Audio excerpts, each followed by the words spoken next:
All right, hello and welcome to the Matchday Vlogs live show. As always, please remember to smash that like button, hit subscribe because it really does make a difference to the channel. We're here this evening to talk about the upcoming game away at Watford. We're off to Vicarage Road, the dry gantry of that Vicarage Road end. We're also going to be having a look back at rather some amazing goals that were scored last night away at Carrow Road. We'll also be having a brief look back at the loss to a rather informed Stoke City, where it didn't really matter if they had 11, 10 or 9 players on the pitch. They seem to be making things work brilliantly. As always, let us know where you're watching the show from. It's always fun to find out. We actually had someone from New Zealand last week, someone from New York. Far stretching. So it's brilliant to see. And of course, give us a hello in the chat section if you're watching live, and in the comment section if you're watching on replay, and we always keep the conversation going that way.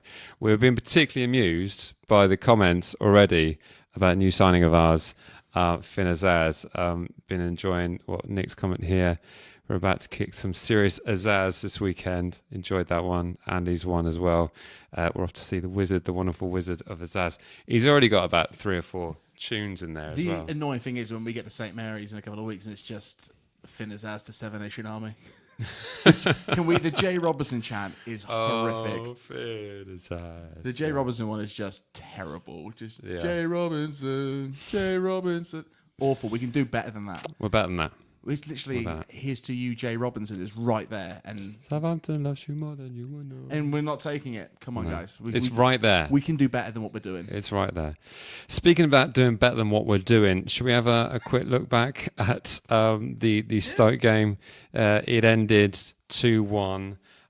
Stoke taking a second goal despite being a man down. I was a little bit surprised by this one because we were kind of hoping for our statement win, and we didn't get it. Well, I think we going into that game, we knew that Stoke were going to be a tricky opponent. We all said it. We said, we struggle against Stoke. We haven't scored against them at home since 2014. But I think we all kind of had enough. We were back in the team. I think for the first time in a while, we were all like, let's back the team. It's getting there slowly but surely. Yeah. Turns out, still pretty slow. We're still not there yet, so we should have gone so hard on it. But I think Stoke did exactly what they needed to do to get. I mean, obviously they left with the 3 points, but they came. They scored a goal after we sort of pretty much gave it to them again. Another goal. That's our own fault. We need to start sorting that out. Yeah. And then I think probably the worst thing that could happen when you're 1 goal down to this Stoke side is for them to go down to 10 men because they're just going to put everybody behind the ball. Yeah. And it was what it was. They came and they did a job, but gosh, were we flat. We just didn't look up for it. I just really don't think this 5 at the back plus 2 CDMs. It's so negative considering Will wants to play so positive. It just doesn't seem like it's working. And then when we took off Adam Armstrong and replaced it with Downs, although they're different players, it just felt like for like. Yeah. Like I saw a thing this week about the number of touches that they made. I think Adam Armstrong in that appearance made 7 touches of the ball, and then Damien Downs was also 6 or 7 touches of the ball. Right. And we can complain that they're not putting chances away, but when in 45 minutes both players have had a total 14 touches of the ball. Doesn't look good. And they're not being fed. Yeah, and the other thing that's kind of shocking, really, is the fact that you have that many attacking players on the pitch, but it's still the likes of, Howard Bellis getting the goal, still like Jack Stevens at the back post, all that kind of stuff. So our strike force definitely need a boost of confidence. I mean, last night's game will be great for those attacking players. It was attacking players, but it still wasn't the strikers scoring. No. It's still midfielders and wingers doing the job, and I think we're getting to the Norwich game, but there was more delivery into the box. There was more, there's more things going for the strikers, and I feel like maybe Damien. Sorry, what we're talking about? Cam Archer scored an absolute. I was going to say, I don't want to pull you up live on air. Here's the thing. I'm not going to pretend that the chat session would have. I'm not going to pretend that I watched the whole game. I very much watched the highlights. It's just not in my memory. But even that Cam Archer goal, it isn't. The ball was worked into Cam Archer. It's watch me create something from nothing. Yeah. And but also pouncing on a mistake as well. Yeah. I think all the goals we've conceded and all the goals we've scored aren't really the teams outworked us and scored, or we've outworked the team. It's there are mistakes and we're all bouncing on it. But I think that's what the start of the season's kind of about. Yeah. No team's perfect yet. No team's is the finish article because we've still got another. I think it's a week. I think it's the 2nd or 3rd of September. The actual window shuts. Oh, I thought it was like 5 days away. Yeah, so it's fairly close to that. Anyway. So yeah, it's getting closer and closer and closer. But no teams to finish out. I think that's what teams are kind of preying on right now. I think there's no team in the league that's like, oh my god, they've got their style down. They know what they're doing. I mean, Stoke have been fantastic. 3-3 for them. You can't take it away. Stoke have been fantastic so far this season. But does that maintain for the entire season, or are they just currently, benefiting from the teams that they're playing not looking great? I mean, I have a lot of respect for. Is it Mark Robbins? Yes. Mark Robbins, their coach. I mean, when we played Coventry 2 seasons ago in a championship, certainly away, that was a tough game because they were just so difficult to break down. I just think Mark Robbins is just one of those coaches that just seems to get a really kind of perfect for Stoke. Yeah, this is true, but very, very well organised. That's not a slight on either people. But that's no, not so. It's difficult going to Stoke, and it's difficult playing a Mark Robbins team, and I think that kind of works. That really works together really nicely. Yeah. And I know I gave the Stoke fans a bit of grief for not selling out the away end. I saw a lot of comments about that. Did you read that? Yeah. I didn't know there was a train strike. But at the same time, I was going to do that as a section that we could read all the mean comments from the video. But what I will say now is when it's the reverse one, I bet you that away end sells out for Southampton. Brilliant! It's nice to see you've. I'm learning a lesson. Yeah, exactly. Yeah. They were not happy about that. They made a lot of noise about it, which is the opposite of what they did in the stadium. So many people that are mentioning about how flat the atmosphere is, but the fact when we saw the Stoke fans celebrating, you can barely hear them from where we are, but it's just because they're so far away. And that's the thing for me. One of the issues with where the away section was previously was that they were very behind the goal, and that noise and that acoustic, you can hear them right behind the goal. They're not in the corner. They're not. And they're right next to us. Yeah, and they're right next to us, so you can hear it, and also the whole stadium can hear it because they're more directly in front of them. Now they're in the corner. Yeah. You struggle to hear them, and they're sat by the family zone. So away fans coming here like, of course, Southampton got no atmosphere. It's like, no, we've put you in the most muted end of the stadium. Yeah. So you make the least amount of difference. But when that northern wall starts going, it makes a huge difference. So I get why people are like, oh, I hate the fact that they've moved it to the family stand. It makes us look bad. It's like, no, the away fans come and have a miserable time, and that's exactly what you want. Yeah. No, we don't approve of the fans throwing pints and food. Yeah, that was good. We don't agree with that. I heard there were some coins come the other way. This is all sort of hearsay, no so we don't know what. It's no good. We don't approve of that kind of thing. Yeah, are you throwing a beer? They're like what, 7, 8 quid now? My god, yeah. That's... And how are you getting your beer to the stand? Although saying that, it's a few times. Moving on. So I can't have it. They can't have it. It's true. It's not fair. Is now a good time to mention how big that chicken burger I had was? In fact, Mike literally couldn't finish the chicken burger. Yeah, I think I had a double one by mistake. It weighed probably about 5 kilos, so I think it's perhaps a good deal with the soft drink chicken burger. It's a lot. You get a lot for your money. But I'm still not quite over the pizza slice, to be honest. I didn't check if they had changed the price on that at all. Anybody bought that combo meal, let me know. Yes, indeed. But also, pre-game, everyone was very nice to us. Oh, yeah. It was a real Saturday of people being cool. So if you came up to us at pre-game Saturday and said hello, thank you very much. It was really nice to speak to you. It was nice. And lots of great comments on our new style here. Like I said, we're going to be moving things around. So this is our studio for now, but who knows where it'll go.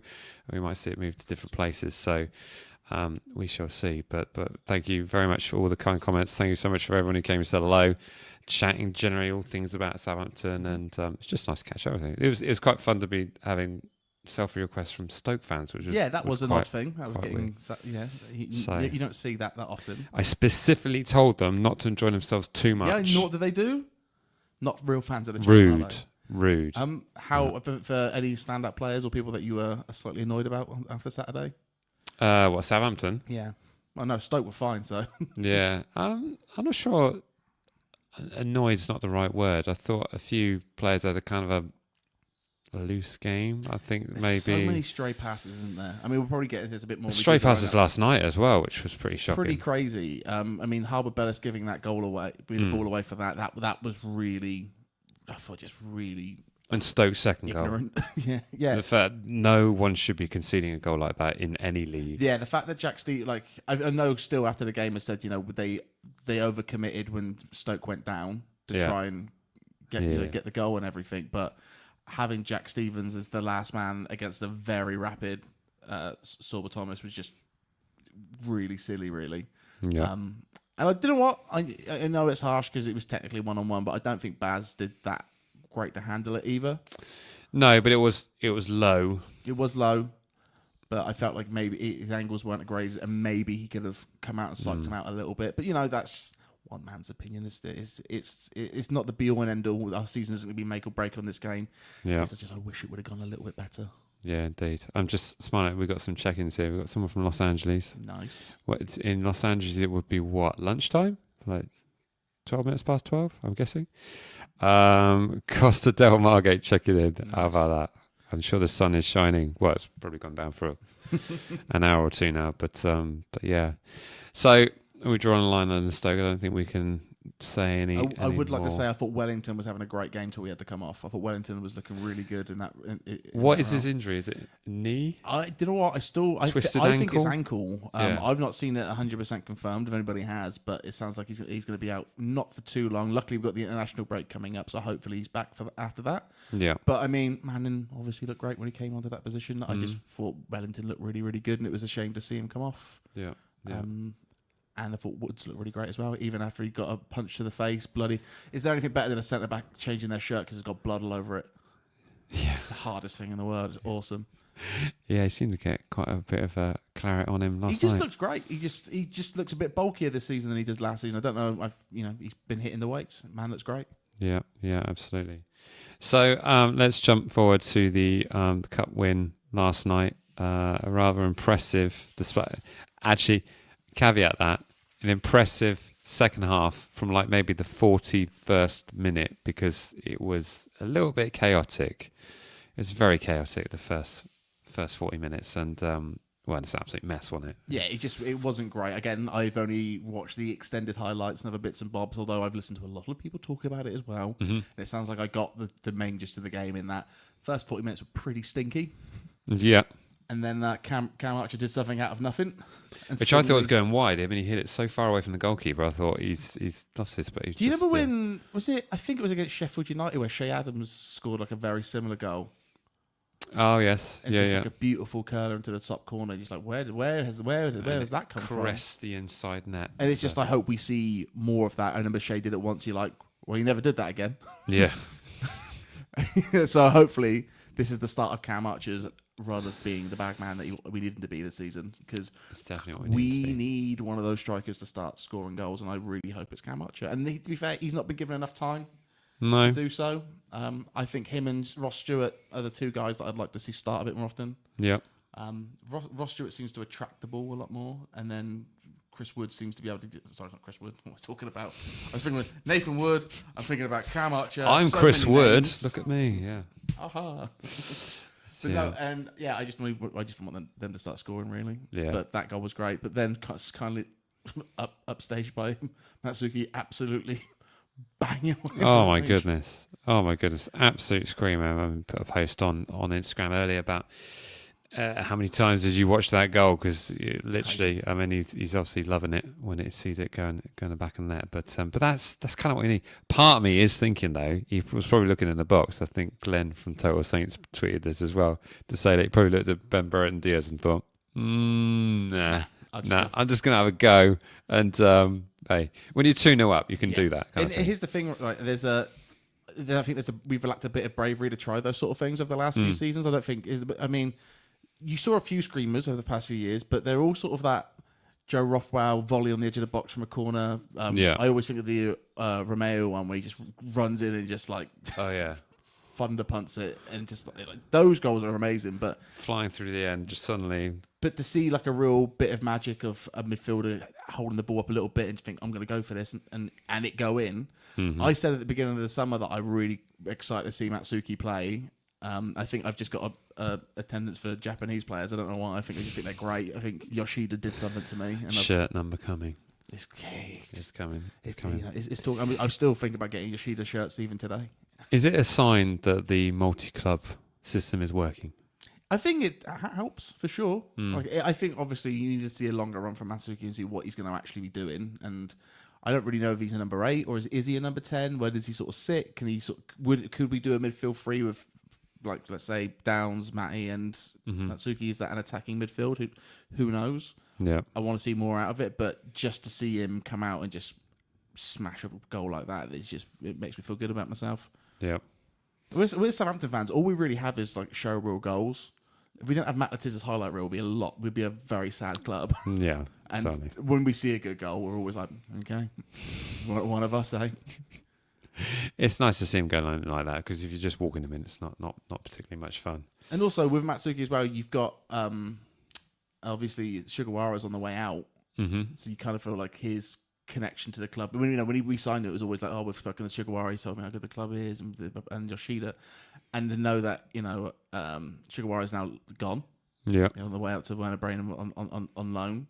Yeah, it was I feel it's good for his confidence to get a goal like that, make things look a little bit nicer for him, get his confidence up, and hopefully just become a part of the team. Yeah, can anyone remember this goal?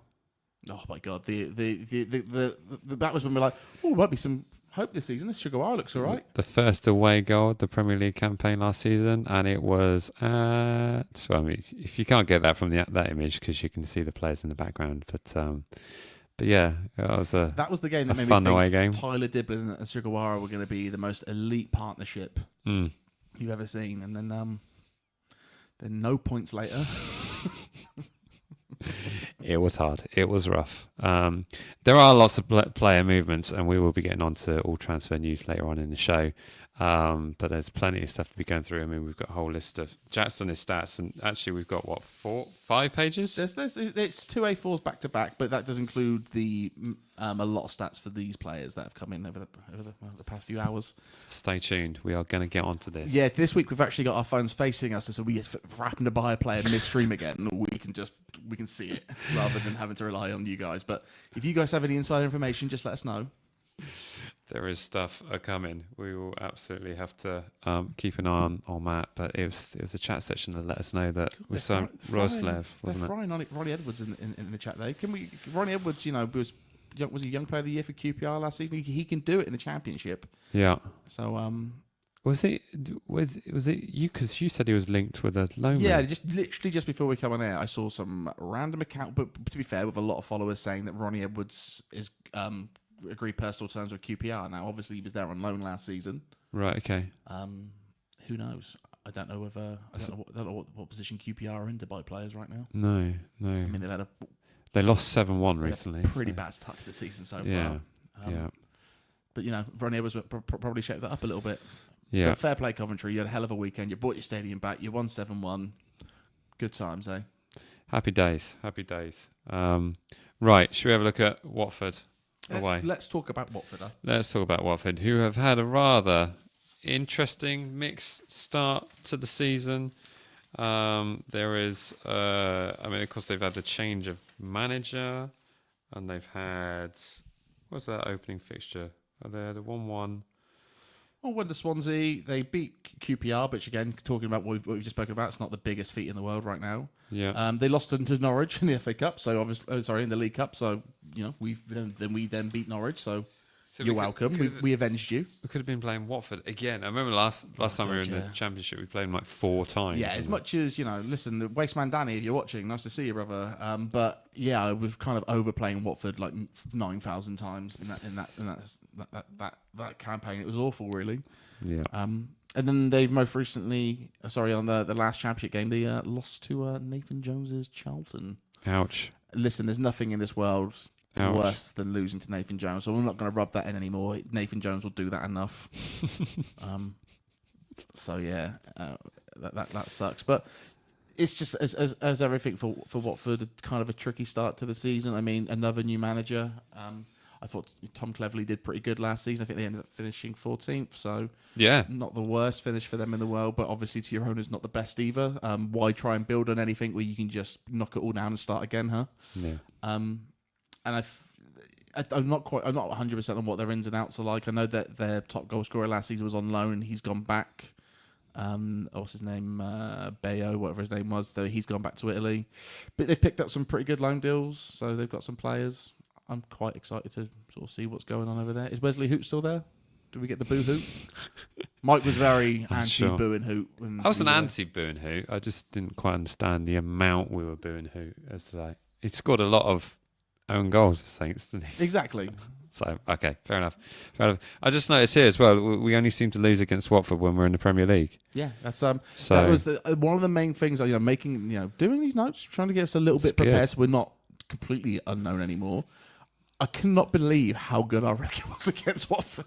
Yeah. Usually, when you're Southampton, you look at teams you're playing like, God, these aren't good results. But 17 in the last 10 years, 17 games, 8 wins, 7 draws, 2 losses. It's pretty good going. Yeah. Considering we're Southampton, and we're rubbish. If you're a Watford fan, that's a tasty tube of fruit pastas, isn't it? Yeah, that's some. It's pretty good. That's some deep forest fruits going on there. Be very happy with that. Yeah, exactly. That's a decent mix. But there always seem to be a tricky side for us to play against. I mean, it's never easy. You look at these results and like, okay, maybe the last FA Cup result was a bit of a one, but you look at all these games, they're close. It's 0-0 to 3. Sorry, what's this? 4-3 win. I remember that. I can't remember that game. I was at that game. Well, yeah. There's a Gabbiadini goal. There was a Nathan Redmond goal. Does that mean there's a vlog of it? There's my brother's first ever Saints game. I remember that. Yes. Yeah. And it was a 4-3 absolute roller coaster of a game. It kind of ruined football for Dave forever because he thought every game was that fun. It says it's supposed to be a 0-0 in the rain, supposed to be bored out of your mind, freezing. Because it was closest to Dave as well, wasn't it? So it was quite an easy game for him to get to. Yeah, he lived in Watford. Yeah, this is a good thing to do. But yeah, so we had that one. But I'm just looking at 2 recent affairs that we've had with them. That 1-1 that they scored in stoppage time away at Vicarage Road. That was the last time we faced them in the Championship at Vicarage Road. And then we had that crazy game just over 2 years ago, over a year ago, just to remember what year it is. It's not 2026, Mike. Not yet. 13th of April 2024, when we had that absolute insane finish to the game. Yeah. And it was absolute scenes.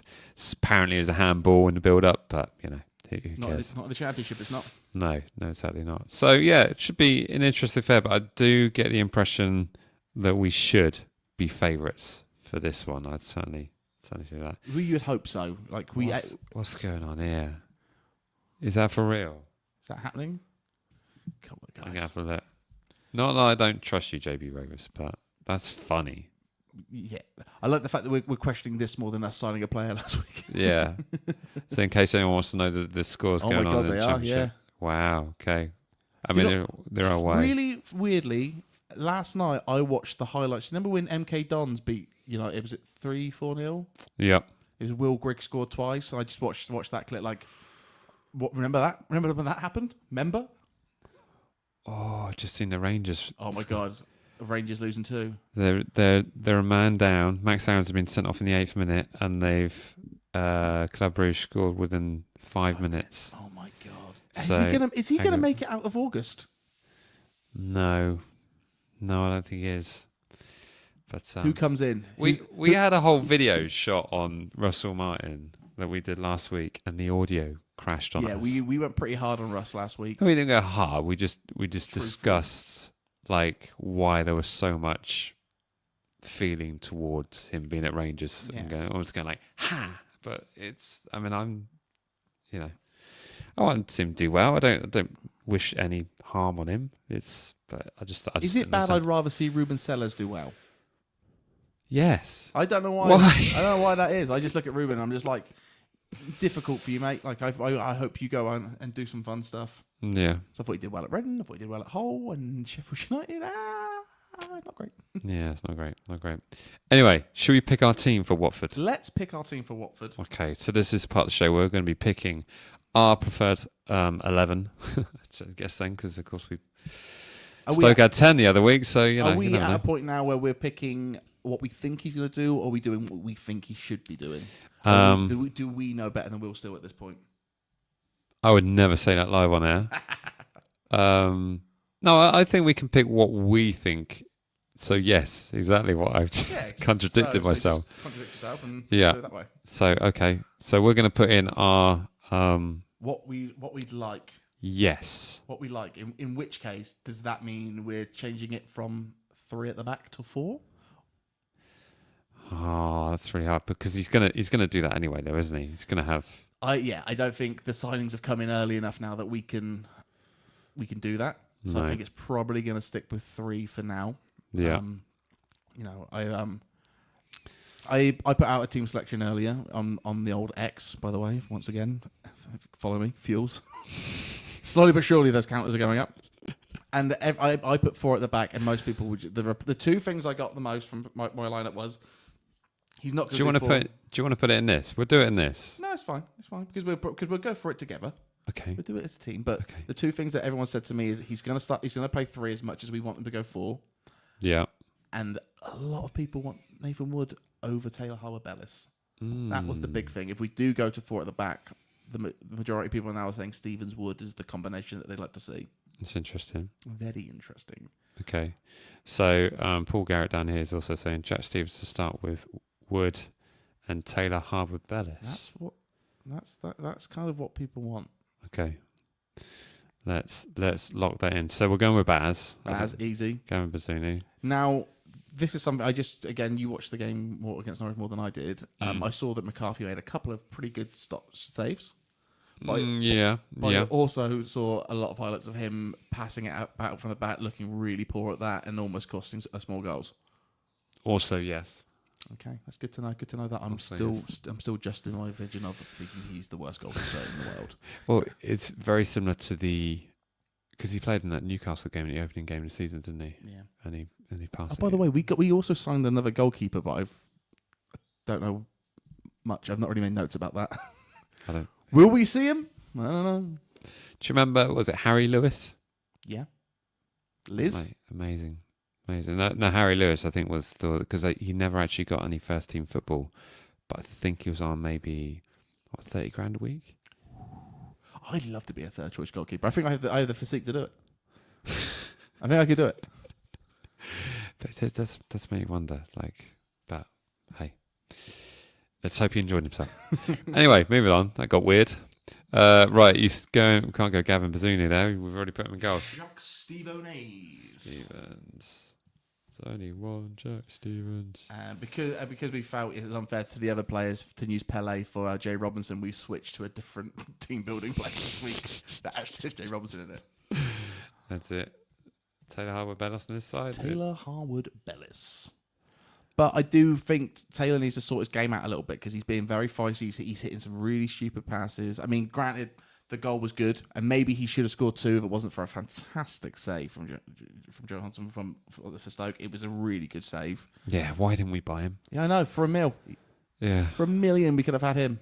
We would have been in a lot better position. I think he looks like he can handle it in any league. If you're a shot stopper, you're a shot stopper in every league. I watched him play when I was travelling up north, and I went to see Rotherham versus Bristol City, and he was amazing in that game as well. It was just like, he's playing at Rotherham, snap him up. But hey, what do we know? What do we know, hey? Yeah. So where are you going on this right side and this left side for the? So I think a man that we'll talk about a bit more later on, but on the right hand side, I'd like to see Mad start. Okay. I'm still not comfortable saying his surname yet. Rosalind. Oh, look at you. Can you tell Mike's been to Europe a few times in his life? That was pure guesswork. Pure guesswork. I just put in an R and just let the vowels come out of my fingers. That's all I did there. On the left side, I guess we got to go Ryan Manning. Got to go Manning. Yeah. Wellington with his... And I also think that something that was a little bit lacking in the Stoke match was there wasn't on either wing, you had Fraser shooting forward, Manning shooting forward, but no real support for them on the wing. So they would go forward and there'd be no overlap. There'd be nobody there with them. So they'd have to take the ball the entire way. Mm-hmm. I kind of feel like with the line, these lines now, we're splitting it a bit more. Hopefully they have wide men to support them. Yeah. That's what we kind of need. Yeah, I don't disagree with that. So you go, Flynn and Shea? I think Flynn and Shea need to stay, but I do think Flynn needs to be a bit more grounded. I think he needs to be a number 6. He needs to stop getting ahead and if when the action's in play, maybe not go full tilt into the box. Yeah. Especially because pretty much every time we have an attack now, for some reason, the next closest player to our striker is either Jack Stevens or Taylor Howard-Bellis. Yeah. So Flynn needs to be a bit more dedicated and sticking to that number 6 role and being defensive. Paul here saying Flynn Downs shouldn't have started for me. He's been poor. I get it. He's had plenty of mistakes and He's cost us the first goal against Stoke, didn't he? And I think there's a good shout that we could sacrifice one of our CDMs for having a slightly more attacking midfielder. Like, could we do Charles Mateus? Oh my God, fantastic! You have to put the game on. Just have it on in the background. So yeah, I think the midfield. Maybe it could be Matsuki, Fernandez, and Charles. Maybe it could be. Maybe that does work a bit more. It'd be just trying to be a bit more proactive in the game. Yeah, we don't need it, but I just don't see us dropping Flynn. But looking at it now, granted, hindsight's a wonderful thing, but 20 million for Flynn Downs. It's a lot of money. Well, it's a lot of money. Taylor Howard-Bellis as well. Yeah, very, very expensive players for what they did and in a league that was unproven. But to be fair, do we know their ceiling? Like, do we know? I mean, that's true, but there's still that thing of Russ hiring his mates.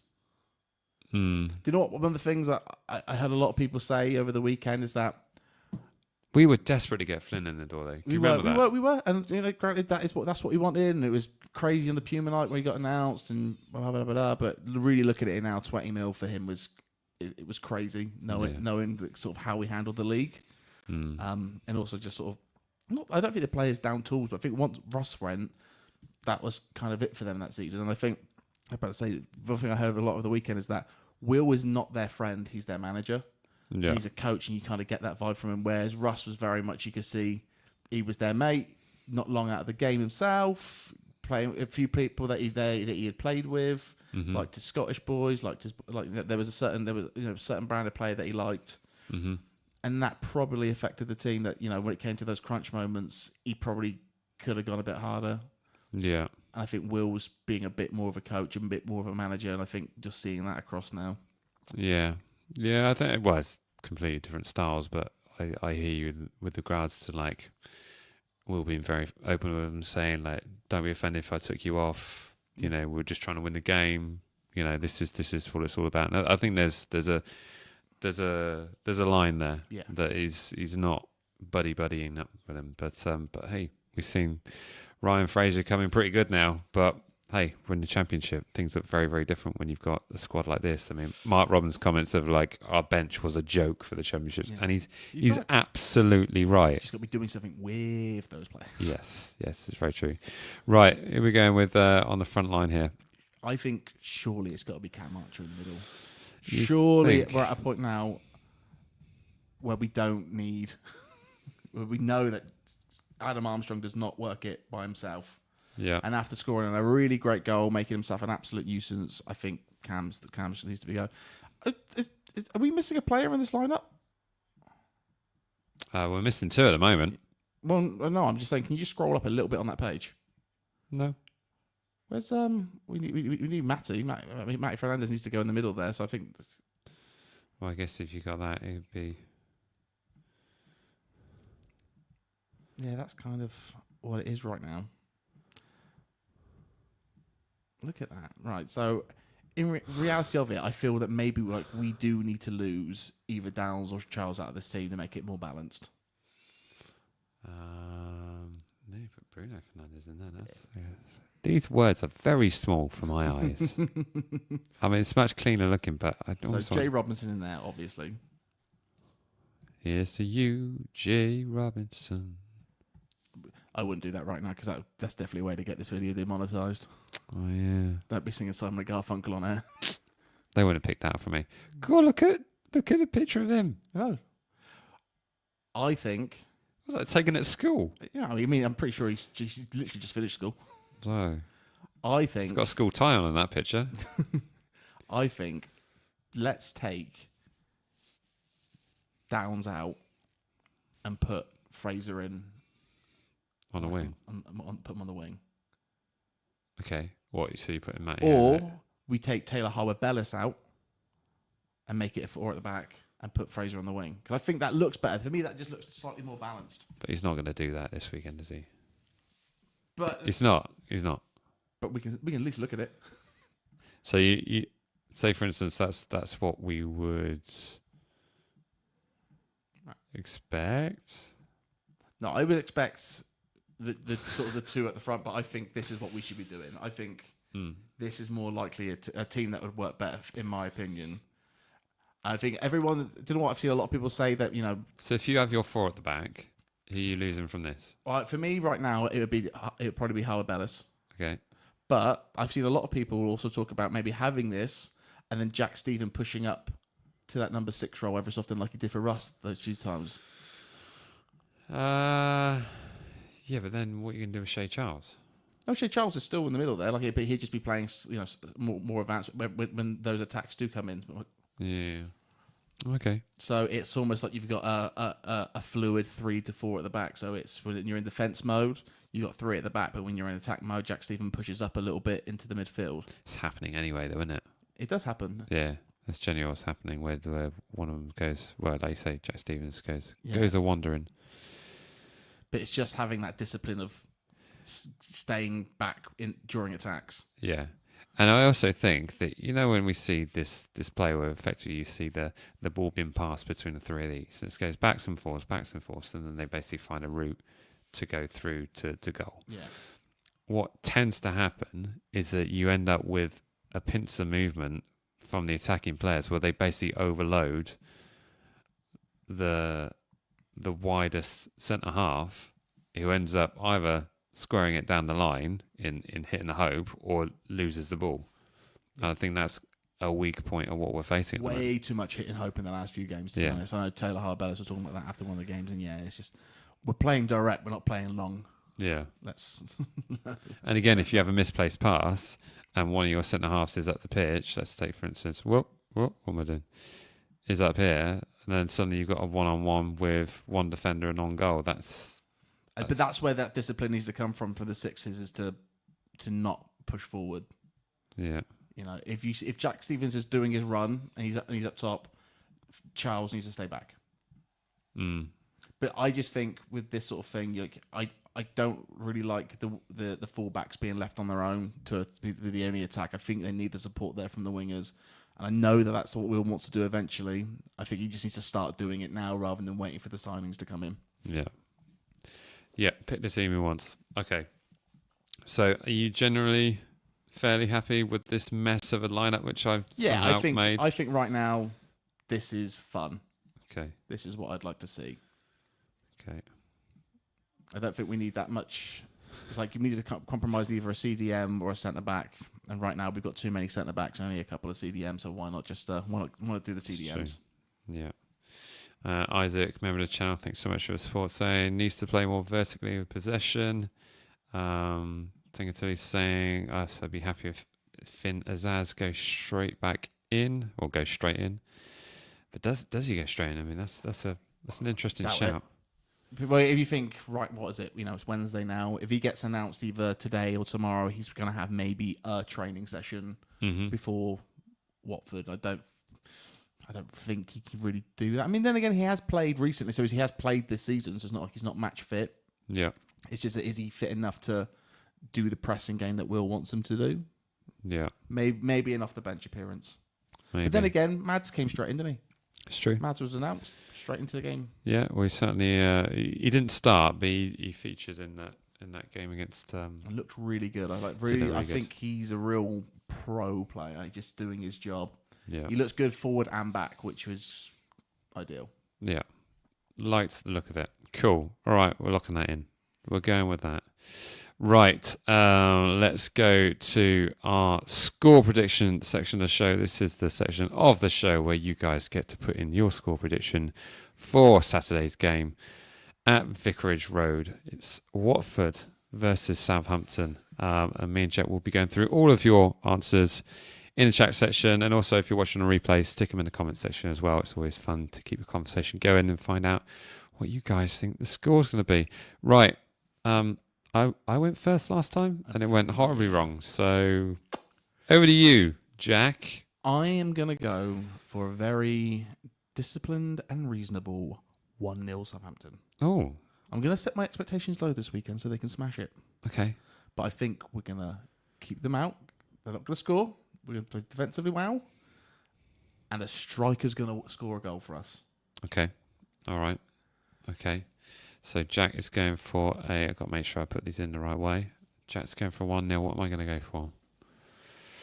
You can be audacious. I'm giving you space. I feel I have to. Yeah, go for it. I feel I have to. Because you're not on brand tonight, apparently. Well, I've brought notes. I'm wearing a Ralph Lauren shirt. It's, I'm a different kind of guy. What am I going to do? Right, last time I said it was going to be 2-0, and it wasn't. And this time, I think it's going to be... Giants go 2-0. I'm going to go 2-0 Saints. I love that for you. Yeah. I just think after, the confidence building, being away at Carrow Road, it's another road named stadium, Vicarage Road. Oh my God, you're making so many points I didn't think about. 5-0. Change my Exactly.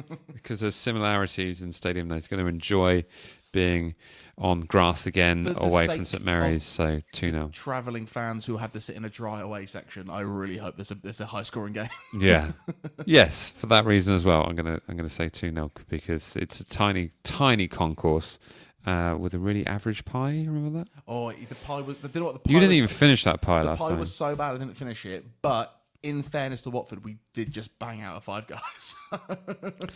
Yeah, I was quite surprised you were even getting any kind of food after what we've just eaten. I'm a large man, and I feel like I can take on the world, and that usually means I feel like I can eat a pie after a burger. Stellar effort. It's the fact you asked me if I wanted one. I just looked at you like... Last week on that 30 Scran Twitter page, I saw the United FC of Manchester have got a chicken balti pie and samosa sandwich. So it's a roll with a full tikka pie in it and a full samosa in it, covered in like mint yogurt. Wow!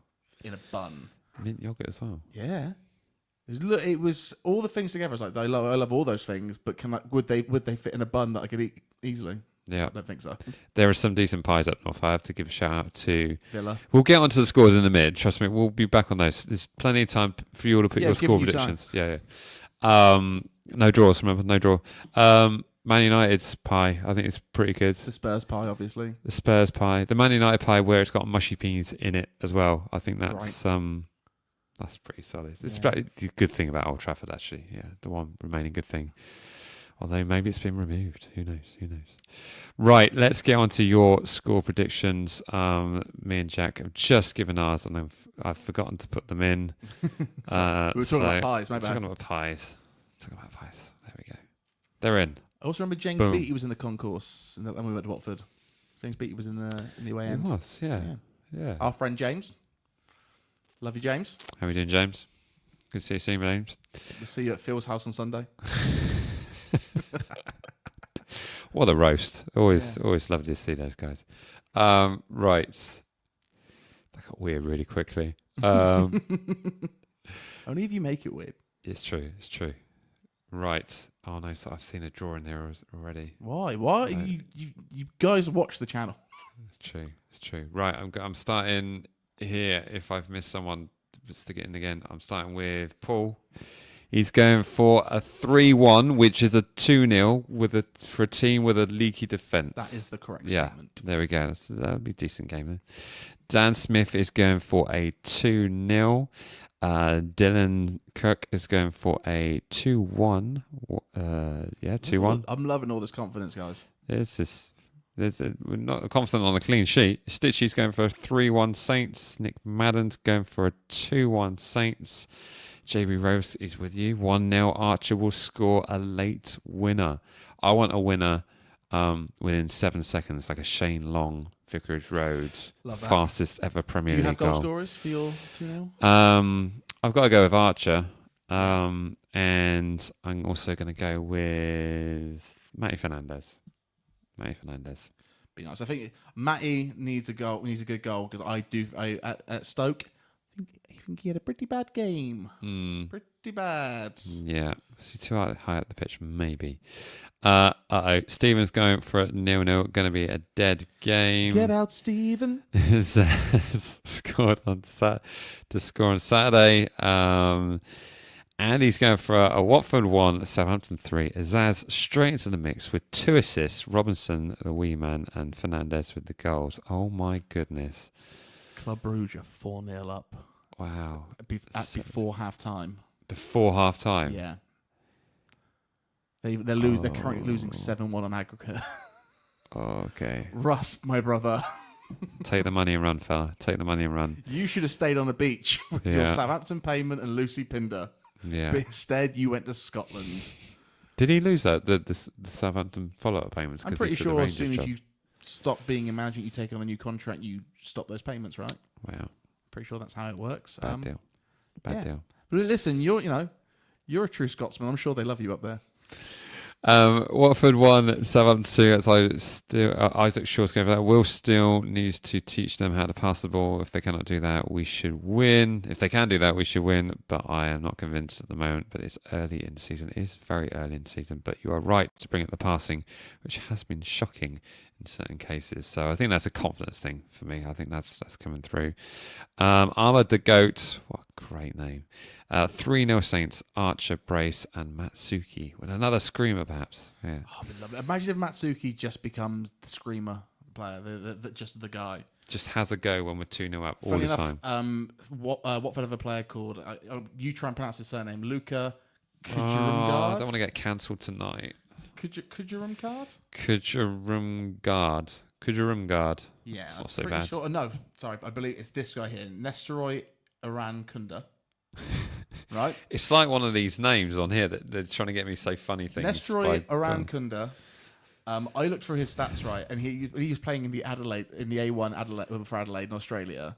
Okay. He's only 19, but this season he was there for when he was 16, and he had 27 goals. It was mad. I like this line here. He just bagging goals from range. It was who's this guy? Why you got so many goals at such a young age? And you watch him, you're like, oh my god, this guy's highlight reel for a 19-year-old is mental. That's wild. I especially like that. Enjoys banging goals from range. Yes. Sometimes you can tell when I've really short of time writing the notes. Alpha's going for a 1-1. Oh, moving on. It'll be 11 versus 11 with no red cards. Andy is predicting his red card ratio for this game. To be fair, Andy, you really screwed us with that red card last week. It really made the game. Yeah, but thank you for not predicting one this time, or at least maybe get that. Get a Watford player sent off. We don't mind about that. Right. I think that is that. Andy, there's a comment there you put that we definitely can't put on screen, but it's really just know internally I really giggled at that. I've just seen it as well. Yeah, there you go. This is a family channel, Andy. We can't appropriate. I'm in a difficult position here because Andy is a member, so I feel slightly obliged to put his comment up. As a member, Andy, just know that we truly appreciated that comment. And don't abuse your privilege of being a member. Don't abuse it, but just know that we thought it was really funny. Yeah, we enjoyed it. And also, Russ is apparently 5 down now. Yeah.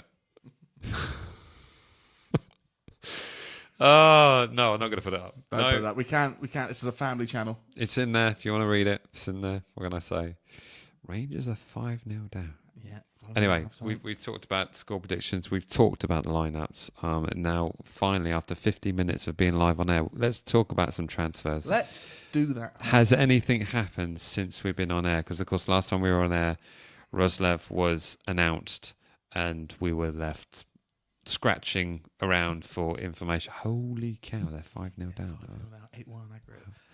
But yeah, no, we were, especially because it was a player so out of nowhere last time as well. Annoyingly, if you saw the notes from last week, I made so many about the transfers. I really tried to make sure, because there was so much of the saga with Edouard from Russia, and I wanted to try and have a good summary of what was going on there.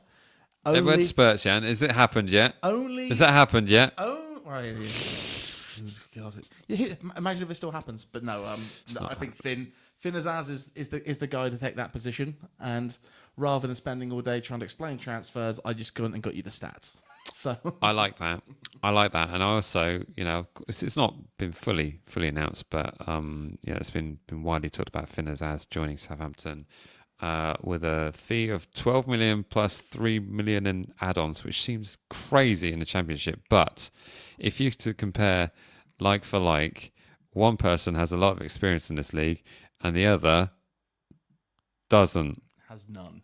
So maybe one of them had saying. a higher ceiling, but no, you know what you're getting with Azaz in this position. And also, I know there's a fear that some people let's start with the negative so we can get onto the fun. Oh, he's going to be the best player we've ever signed stuff. Okay, go for it.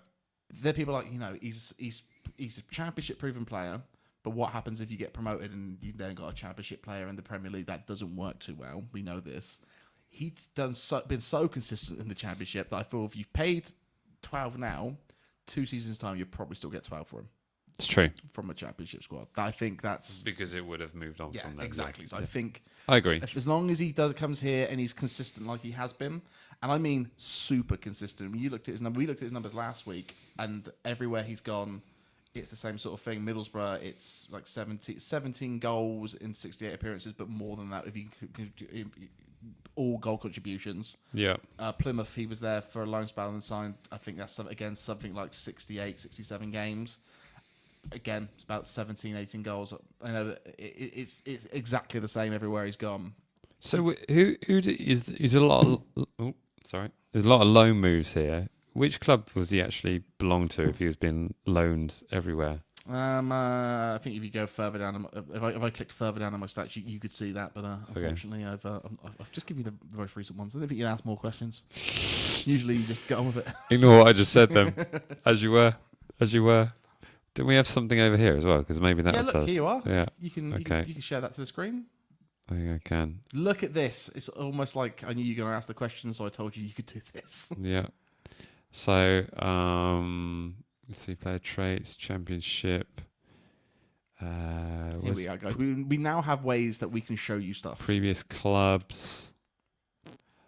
Look at all that XG. Now, somebody come here and explain XG to us. There we go. So, youth career. Hey. So, what? West Brom? West Brom. West Brom, okay. So, West Brom. So, it looks like you would have been West Brom and then Cheltenham, which is at West Brom. Then Villa. Oh, Villa, okay. Oh, that's a bit dubious, isn't it? We're going between Villa and West Brom, and it's like Birmingham divide. I mean, not fierce rivals, but it's not going from Birmingham to Villa, though, is it? So it's true. Still, Villa. I guess West Brom and Wolves would be that. Yeah. Anyway, I digress. I just want to know which club he actually belonged to when he was on loan to Plymouth, because I remember seeing him at Plymouth. Looked very, very solid. Well, him and Jack Stevens have something to talk about. There we go. He just seems like the right kind of player for this season, and a player that's really proven in this league. We know what he can do and come and do it straight away in a position that we really need it in. Mm-hmm. And his numbers look really great for the league. Now, one of the things I've seen a lot on sort of the Saints timeline on Twitter is Middlesbrough fans being like, he really put the numbers in, but there can be games where he sort of disappears and is a bit of a ghost. Okay. He's not, a bit of a running merchant. He's not going to be the guy that sort of, you think, God, he went all over the pitch today. They could be a bit of a ghost, but someone that's lazy that bags goals. If he drinks Malibu and Coke, he's the perfect man. If he enjoys a McDonald's on the way to the game, but still scores worldies, he's my kind of fella. Exactly. Well, obviously he's got the experience there. He's only 24 years old, so he's not, but he's got a lot of experience in this league. Attacking midfielder. He's a left winger. I still, third right foot. Don't think he's going to be the last signing of this window either. No, definitely not. Definitely not. And I think we're starting to get to a point now. A couple of wingers. If we can get those through the door, we'll have a really, really good squad. Okay, so that's Finn Azaz, yet to be announced. You also had news on a certain one that someone else has mentioned here. I'm hearing we could be getting Morgan Gilavogi, if I got this right. Gilavogi? I mean, we watched that clip just before we came on air of him scoring a very nice goal for St. Pauli last season. He had a really, really good run out in the Bundesliga last year. I think it's like 7 goals in 27 games. I'm not quite sure of what the assists are like on that as well. Yeah. A couple of assists as well. So he looks really good. He did it in the Bundesliga. I mean, there are fans out there that are complaining that like it's not the most exciting signing of all time. But he's doing goals in the German first division. Yeah. Very strangely, when he was at Lens with still loaned him out. Okay. Bit of an odd one there. But he's a player that Will probably knows. It's very familiar with his skills. He's and he's not young. I'd say he's not young. He's 27. So compared to the rest of the squad, but that's kind of like where you want him to be. So he's got experience. It's not like he's still learning his game. He's been playing in a competitive league. So hopefully he can come in and sort of just hit the ground running, because ideally that's what we need to do. Yeah. And this isn't slighting anybody, but if Ryan Fraser can just come into this league after almost a season of not playing and just be an absolute wizard and tear it up, yeah, I don't see why this guy can't. Again, nothing confirmed, but he didn't train or travel with the team today, and that sounds like it's from everything sounding, it sounds like he's on his way here. Yeah. Okay. Well, let's have. Isn't it quite disgusting? We're at a point now where players born in the 90s are almost like too old. Yeah, shut up. It's awful, isn't it? I'm old enough to be. What year was he born? 19? Yeah, I don't want him. Yeah. What they got good potential. They were born in 19. No, the potential's gone. See, both of these players though, they're quite physical stature as well. Yeah. Sort of quite tall. And that's something that we're missing. You look at the squad, especially from trying to whip balls in. We have quite a petite little team. So just getting more. Look at that. 99% of aerial duels won. Yeah. That's a target, man. Well, it's nearly 2 meters tall, so helps. No, compared to Kwasi, it's nothing, is it? Doesn't even have to jump, does he? He just gets on them. Sorry, a bit silly there. So yeah. And he's from Gwynny, home of the pig. Yeah. So stuff is happening. Does it feel a little bit panicky? Do you get that feeling? Or? I get it a little bit. I do. I understand why people are like, oh, some of these are panic signings or panic offers. And I know that we're in for. Apparently, we had a bid rejected for what's his face from Crystal Palace as well. That's the one that I forgot to do today. And people were like, oh, that's that's a panic buy. You can't get him or him. We've been after him for free windows. So you would have thought, one, I would remember his name, and two, that we kind of know what we're trying to get there. So I think the club is actively doing stuff. I think I was kind of like thought it was really quiet after the game on Saturday. I thought there's no movement and nothing really was spoken about, nothing really said. I don't think that was the right time to announce a third choice goalkeeper. Trying to get the fans on side a little bit. That's it. Rakasaki. Oh yeah, the Palace guy. Yeah. Yeah. So yeah, we it sounds like we're in for him as well. Going back with another offer. I think that about 10 mil was rejected. So Okay. Another bit now. I'm a bit surprised we're not going for more loan deals. And there's a part of me that thinks that maybe we might go back in for David Brooks. Maybe. What, as a loan? Well, I think they're kind of ready to let him move on now. It's interesting. Yeah, have to wait and see what will happen on that one. And just a real quick side note of transfers. Have you seen Sheffield United's business today? Well, yes. The two of them. And, forget his name. Blades Ramble channel was going on about Danny Ings signing a couple of days ago, and I was like thinking, really? Do you really it's not just Danny Ings, though. Is it Redmond as well? Nathan Redmond too. Oh, for goodness sake. But here's the thing, right? It's going to be awful when they do sign and they score against us, but I kind of would love to see Danny Ings score against Portsmouth again. That'd be kind of funny. It would be kind of funny. If they used to do go there and Sheffield United go to Fratton Park and win 4-0, I'd be like, fair play, boys. Yeah. Fair play. Good to see you. Never dies, does it? Ings was born in 1992. He's born in 1992. So that must mean he is 33? 33. I know that because that means he's 2 years older than me. No, he's a little bit younger than me. Just a little bit. Just a little bit. What I will say about Danny Ings is his hairline's got a lot better since we last saw him. Yes. Yeah. Yeah. It's got new turkey teeth, maybe. Who knows? I think it's gone too far for Nathan Redmond, but yeah, maybe. So, but anyone else that we've got links to at the moment? I think this is generally. I think I'm out of notes now. Yeah. I mean, you always see random names. Yeah, Josh Brownhill's another one. He's free agent, but apparently he's been offered big money for Saudi Arabia. So there's another Burnley player that's that as well, isn't there? Yeah. Like El Kosi or something like that. So it's either maybe 30, 40 grand for Southampton to play the championship or a nice easy holiday in Saudi. Yeah. It all depends what your morals are. If you're a terrible person, I'm sure you go for that deal. Keep politics out of football and roundabouts. Yes, yeah, indeed. Yeah, I mean, I think there's all kinds of silliness that's going to be happening over the next five or 6 days. It's going to get a little bit crazy. Yes, we're going to be quite nervous to the fact that is Matty Fernandez going to stay. I mean, how do you generally feel about that at the moment? I mean, we've not even discussed Dibbling going.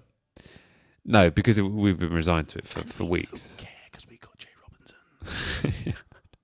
We certainly wish him all the best. I think there's, after seeing Everton play against, who are they playing? Was it Brighton at their new stadium? Did you know what? For me, they actually look quite good. So there's something I think quite exciting about. First, Tyler Dibbling playing with Jack Grealish. Yeah, that's a fun combination. I think he'd learn a lot. It's a fun watch. But there's something about a talented young Englishman playing for a David Moyes Everton team that kind of gets me excited. Yeah, there's lots. He'd be at United in 4 years and turn it all around for those guys because they need it because they're currently losing to Grimsby. Yes, I mean Tyler moving on does probably answer a lot of questions about what's going to be happening in terms of like ins and outs and stuff like that. So.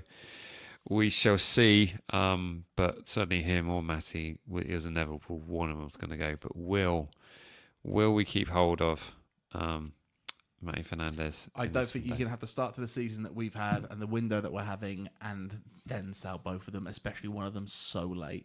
Yeah, and I do think the teams that were in for Matty, specifically West Ham, don't want to pay more than 30 million. And also, if you're Matty Fernandez and you're watching West Ham's start of the season, do you want to walk into a manager who looks like he's trying to get fired? Yeah. Yeah, it's not. I don't think it's the destination you want. He is sick of losing.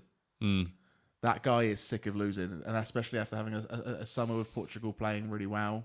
Yeah. I think a season in the Championship, bagging goals, looking good. What more could you ask for? Yeah, I think it will be probably pretty good now, and I'll see if we don't get promoted first time I'm asking, then it will be very likely that we'll move on, really. But that is football, and these things kind of happen. Jacqueline's saying, hi up, sorry I'm late. You are extremely late. We've been live for over an hour now, and the camera hasn't even overheated. It's doing better than us, but welcome to the show. Yeah, sorry if you all thought last week ended very abruptly. Yeah, we were both panicking because I left it on 4K, and it was, you weren't panicking, but I was thinking like, oh no, the lights will be all wrong. And so you had to do that. I'm loving the confidence here. We're going up. It's fact. Absolutely loving that. Right, there's a fun one to end the show. I've just seen a comment here that's it's kind of topical and quite funny. First things first, everyone smash that like button because it really does make a difference to this channel, and it's trying to get, I think the live show got 70, 80 likes last time, so if we can smash through get it up there, 70, 80, 100, whatever, it'd be amazing. We don't have a number we want to hit by the end of the season, but God, more than what we're on. It's always appreciated. I like this comment here. I think guys, if you're Russell Martin, what would your team talk would be right now? For me, I'm not sure I'd even go in the dressing room. I think I'd just go straight upstairs and go, have you got something for me? Yeah. Okay, cool. I'll go now.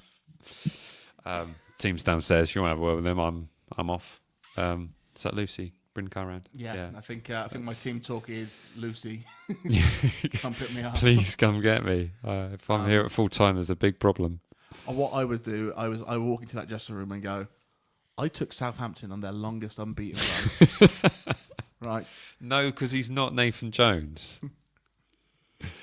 That'd be funny more funny to get to a point where if he comes out tonight and says anything other than Yeah, sorry, my style. We were brave. I'm really proud of them. We're brave. I think it is a true sign of insanity if he's still playing Rust ball.